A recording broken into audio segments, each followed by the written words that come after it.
শেষ জামানার মানুষেরা সবচেয়ে বড় ফিতনার মধ্যে থাকবে, সবচেয়ে বেশি বেশি ফিতনা থাকবে এই জামানার মধ্যে। ব্যক্তি জীবনে ফিতনা থাকবে, ধর্মে ফিতনা থাকবে, পরিবারে ফিতনা থাকবে, সমাজে থাকবে, বিশ্বে থাকবে, সমস্ত ক্ষেত্রে ফিতনা থাকবে। ফিতনা দিয়ে ভর্তি। কিন্তু মানুষ মনে করবে তারা খুব ভালো কাজ করছে, মানুষ মনে করবে তারা খুব ভালো ভালো আমল করছে, কিন্তু এগুলো ফিতনার মধ্যে ডুবে আছে। আপনি দেখবেন এখন তাওহীদের মধ্যে শিরিক ঢুকে গেছে, সুন্নতের মধ্যে বেদাত ঢুকে গেছে, দেখবেন হালাল রিজিকের মধ্যে হারাম ঢুকে গেছে। খুব কম মানুষই এখন হালাল রিজিক খায়, খুব কম মানুষই।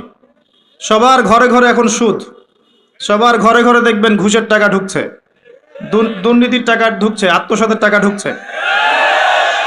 খুব কম মানুষ হালাল খায়।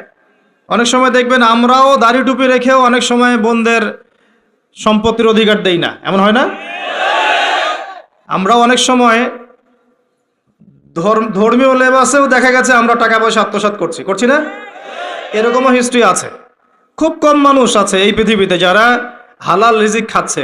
আমরা খাস করে দোয়া করি আল্লাহ যেন আমাদের সবাইকে হালাল রিজিক খাওয়ার তৌফিক দান করেন।